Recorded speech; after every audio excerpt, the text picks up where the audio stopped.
Akkusativ, Dativ, hä? Hallo und herzlich willkommen in der Linkster Academy. Ich bin deine Deutschlehrerin Julia und in diesem Video erfährst du die Antwort auf eine der wichtigsten Fragen in der deutschen Grammatik. Wann braucht man ein Akkusativobjekt und wann ein Dativobjekt? Dafür gibt es nämlich eine ziemlich logische Erklärung. Das Wichtigste zuerst. Nicht jeder Akkusativ oder Dativ ist ein Objekt. Bei diesem Thema dreht sich alles um bestimmte Fragen. Wenn ich frage, wem hilfst du, antworte ich genauso mit dem Dativ wie auf die Frage, wo wohnst du? Aber wem und wo sind nicht die gleichen Fragen, oder? Ich helfe meinem Bruder ist ein Dativobjekt, aber ich wohne bei meinem Bruder ist ein Adverbial im Dativ. Dazu gleich aber mehr. Merke dir jetzt erst einmal nur, dass Fragen die Basis von jeder grammatischen Analyse sind. Ich habe für dich super Lernmaterial erstellt, das du dir kostenlos herunterladen kannst. Der Link ist in der Beschreibung unter dem Video. Also, bist du bereit für eine Portion Grammatik? Dann geht's los. Wir schauen uns jetzt ein ganz einfaches Beispiel an. Markus arbeitet. Ist das ein Satz? Ja, das ist ein Satz. Aber warum ist das ein Satz? Dafür gibt es zwei Gründe. Erstens, es gibt ein Prädikat. Was ist ein Prädikat? Das Verb im Satz. Es sagt dir, was passiert. In diesem Beispiel arbeitet Markus. Es gibt natürlich auch Sätze mit mehreren Verben. Zum Beispiel Markus hat gearbeitet. 2 Verben, ein Prädikat. Oder hier, Markus hat nicht arbeiten können. 3 Verben, immer noch ein Prädikat. Wenn du kein Prädikat findest, dann ist es auch kein Satz. Kleiner Test. Markus und sein neuer Arbeitskollege aus Hamburg. Ist das ein Satz? Nein. Warum? Es gibt kein Prädikat. Was du hier siehst, ist eine Phrase. Das ist ein Satzteil. Zweiter Grund. Ein Prädikat braucht normalerweise ein Subjekt. Was ist ein Subjekt? Das Subjekt ist der Hauptdarsteller im Satz, denn es sagt dir, wer oder was eine bestimmte Aktion macht. Subjekt und Prädikat gehören zusammen wie ein Topf und sein Deckel. In unserem Beispiel fragen wir, wer arbeitet? Markus arbeitet. Er ist das Subjekt. Hier noch ein paar andere Beispiele. Meine kleine Schwester schläft. Wer schläft? Meine kleine Schwester. Wir haben gestern telefoniert. Wer hat gestern telefoniert? Wir. Und dieses Beispiel? Die Rosen blühen. Fragen wir, wer blüht? Nein, wir fragen, was blüht, denn eine Blume ist kein Mensch. Der Fernseher funktioniert nicht mehr. Was funktioniert nicht mehr? Der Fernseher. Bestimmt kennst du diese Frage, wer oder was. Klar, denn man benutzt sie, um nach dem Subjekt zu fragen. Und man stellt nur diese Frage für das Subjekt, und zwar immer. Plus, das Subjekt steht immer im Nominativ. Das ist die normale Form, zum Beispiel von Artikeln, der, die, das. Und dass das Subjekt immer im Nominativ steht, heißt, dass Objekte nie im Nominativ stehen. Die Sätze, die du gerade gesehen hast, sind zwar kurze Sätze, aber es sind Sätze. Ein Satz kann viel länger sein, wenn du mehr Informationen gibst. Schau mal. Wo arbeitet Markus? Markus arbeitet bei Bosch in Stuttgart. Seit wann arbeitet Markus? Markus arbeitet seit über 5 Jahren. Bringen wir alles mal zusammen. Markus arbeitet seit über 5 Jahren bei Bosch in Stuttgart. Diese 2 Informationen über Ort und Zeit sind keine Objekte, es sind Adverbiale. In diesen Beispielen kannst du sie benutzen, aber du musst nicht. Aber jetzt Achtung, denn nun wird es richtig interessant. Ist das ein Satz? Markus hat. Oder der hier. Markus macht. Nein? Nein, aber warum nicht? Hier fehlt Information. Du fragst dich jetzt sicherlich, was hat Markus? Was macht Markus? Und jetzt brauchen wir Objekte. Siehst du, ob ein Satz ein Objekt braucht oder nicht? Das steht im Verb. Und das Verb ist der wichtigste Teil im Satz. Alle Infos drehen sich um das Verb. Es ist der König im Satz. Und das Beste ist, du kennst das schon aus deiner Muttersprache, denn da funktioniert das ähnlich, oder? Okay, wir antworten mal auf die Frage. Was hat Markus? Markus hat einen Hund.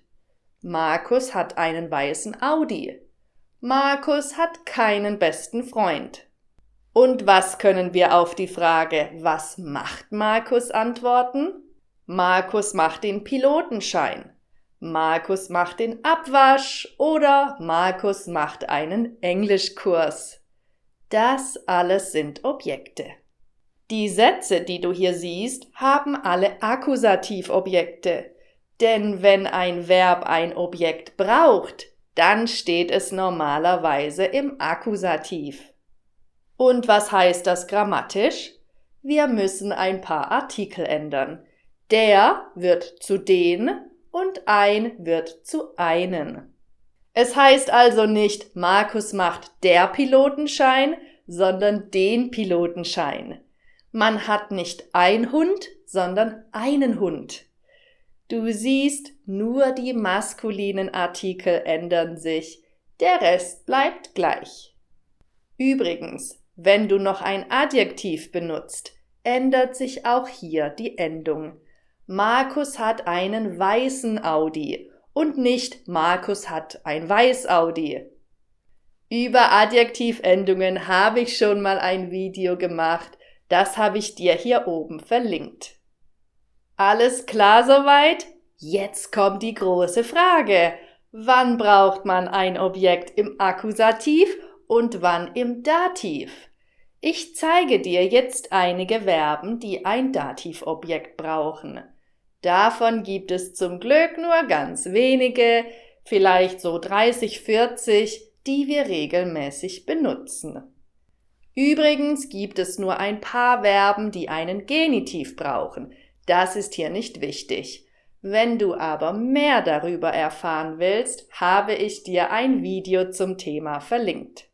Also, ich frage dich wieder, ist das ein Satz? Und Achtung, du hast keinen Kontext, nur diese Informationen. Sie dankt. Elena gratuliert. Meine Eltern helfen. Der Kleiderschrank gefällt. Sind das Sätze? Nein? Warum nicht? Auch hier fehlen Informationen, oder?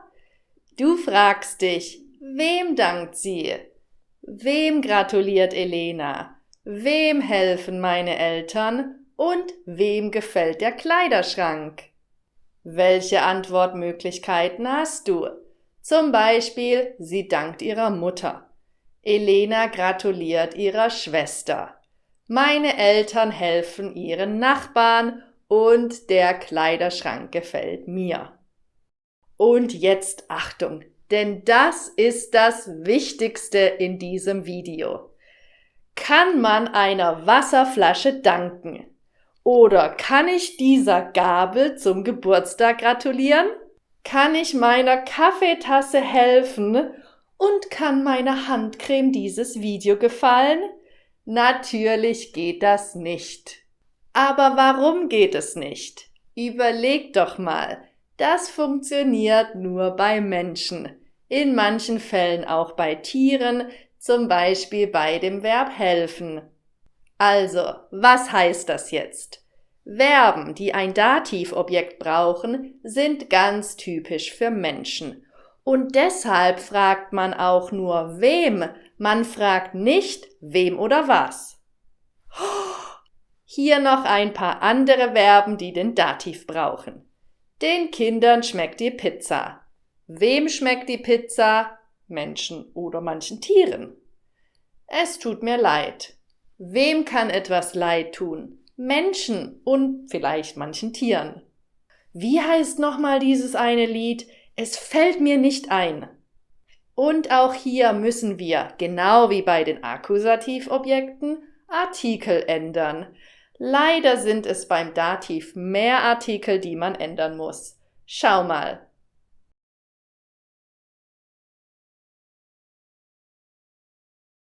Übrigens, diese Artikel gelten für jeden Dativ, auch für Adverbiale.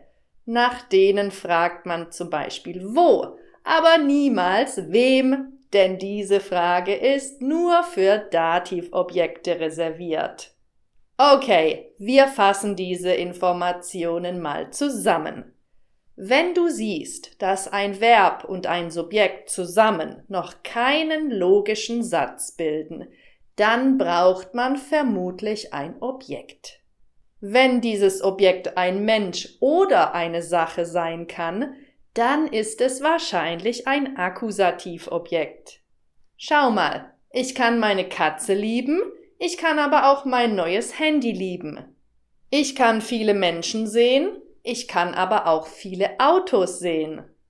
Wenn das Verb aber nur für Menschen logisch ist und für manche Tiere, dann braucht man wahrscheinlich ein Dativobjekt. Warum sage ich wahrscheinlich? Es gibt leider immer Ausnahmen in der Grammatik. Es gibt fast keine Regel, die 100%ig gültig ist. Nehmen wir mal das Verb zuhören. Das ist ein Dativverb. Ich kann meiner Lehrerin zuhören, ich kann aber auch dem Rauschen des Meeres zuhören, wenn ich am Strand bin. Oder das Verb schaden. Wenn ich rauche, schade ich mir. Und wenn ich in mein Auto Diesel statt Benzin tanke, dann schade ich auch meinem Auto. Solche Ausnahmen kommen aber zum Glück nicht so oft vor und wie gesagt, es gibt nicht so viele Verben, die ein Dativobjekt brauchen. Ich habe dir eine Liste dieser Verben in meinem kostenlosen E-Book gemacht, dem Einmaleins der Grammatik. Das kannst du dir über den Link unter dem Video downloaden. Zum Abschluss zeige ich dir noch ein paar andere, sehr interessante Verben. Der Verkäufer gibt. Ist das ein Satz? Nein. Warum? Wir fragen, was gibt der Verkäufer? Der Verkäufer gibt eine Jacke. Ist das ein Satz? Nein. Aber warum? Wenn es keine Person gibt, der wir diese Jacke geben können, dann ist dieser Satz doch unlogisch. Also müssen wir fragen, wem gibt der Verkäufer eine Jacke? Der Verkäufer gibt dem Kunden eine Jacke. Jetzt ist es ein Satz. Und was lernst du aus diesem Beispiel? Manche Verben brauchen zwei Objekte. Dazu gehören auch die Verben schenken, zeigen und empfehlen. Karl-Heinz schenkt seiner Frau eine Perlenkette. Tanja zeigt ihrer besten Freundin ihr neues Tattoo. Und Lisa empfiehlt ihrem Bekannten ein interessantes Buch. Ja, so funktioniert das mit den Verben, die ein Objekt brauchen. Ist das ungefähr klar geworden? Wusstest du eigentlich, dass es auch Präpositionalobjekte gibt? Zum Beispiel, ich freue mich auf den Sommer. Worauf freust du dich? Siehst du, dass diese Frage nochmal anders ist als wen oder wo? Sicherlich kennst du das Problem mit Verb und Präposition, aber keine Sorge, auch darüber habe ich Videos gemacht. Und das war's auch schon wieder für heute. Wenn dir dieses Video gefallen hat und du etwas gelernt hast, dann abonniere jetzt meinen Kanal und gib mir einen Daumen hoch. Ich sag Tschüss. Bis zum nächsten Video, deine Julia.